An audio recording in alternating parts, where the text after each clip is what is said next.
Welcome back, and to shed more light on this topic and the latest developments that is happening in Gaza, I'm so delighted to be accompanied over the phone by His Excellency Ambassador Gamal Baioumy, the former Assistant Foreign Minister. Good evening, Your Excellency. Yes. Yes, Your Excellency, we've seen the latest developments that is happening in Gaza, still the strikes, still the killings, still also targeting these vital hospitals and vital areas. So how do you comment on that? Very sad to see this in our life nowadays. This is unprecedented crime which is being done every day against children, not against soldiers or against those who are fighting. So, what do you expect from a man who is requested by the International Court of Law and the International Court of Crime, and he is officially a criminal? And now we are waiting, and we have to wait and see. Why I am asking to wait and see? Because the time is in our privilege. Israel cannot fight for a long time because it is relatively a small country, and if they want to fight for long, then they have to close the schools or the hospitals, and the civil life will be affected. Also, they cannot fight on two fronts at the same time. But we have on the other side, although we have these people and victims, which we are very sorry for them, but I admire their stand and their position, and they do not leave their country under any circumstances. This is our atomic power, atomic bomb. If we stick to our land, if we don't move from Gaza and from the Western Bank, then I don't think any force in the world can conquer us. So we have to support them.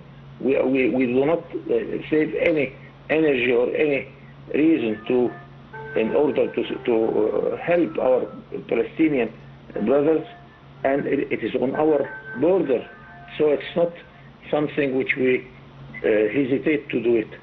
So let us wait and see, but I am so sorry of what is happening in Palestine, especially that they are destroying houses without any crime of the owners. They kill children, they kill women. So what is the idea? I don't know which owner can an army like that can pretend. Well, Your Excellency, of course, this nonchalant actions from the Israeli side, though the truce lately was such a hope, as a spark of hope for Palestinians and for the international community. But right now also we've witnessed the UN Secretary General Antonio Guterres calling Israel to ban and to stop not crossing the humanitarian aid and organizations that they want to pass and visit and to help. Yes, there are several crimes. It's not that there is a respectable army fighting another army. No, they are killing children. They are killing the people by stopping the food. People are dying of hunger. People are dying because a child cannot find clean water to drink, and they are drinking very bad water. They do not have medicine. They do not have anything. So that's one one part of the battle, that we should force Israel to open the entrance to allow our help to go there, whether it is food, whether it is fuel or medicine or whatever. This is our fight, and we are relatively making a sort of success with the international community, where the United Nations is supporting the two-state solution, asking to stop the war against children, and at the same time they are asking for peace negotiations. 159 countries voted to stop the war against one sole country, which is allowing this war to continue. So on the regional level, of course, we have the Arab League, we have the African Union, where the African Union does not anymore recognize what is happening. They spell out the ambassador of Israel from being present as a witness in the meetings of the African Union. The Islamic forces also, the Islamic countries are voting with the Palestinian question.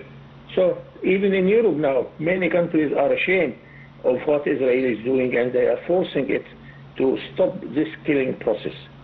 What can stop it, Your Excellency? Like there's foolish, stubborn actions done by the Israeli side, ignoring and neglecting what has been settled for and agreed on, let's say. But is that a waste of time? Because it's not just this part of Gaza or the West Bank or the strikes. It's also they are provoking more struggles, more conflicts in all the Middle East, let's say. They are provoking not us or others, but they are provoking their own citizens. Mind you that 500,000 Israelis left the countries because they do not like what is happening. And they find that their original countries, whether it is France or England or Germany, it deserves that they go back.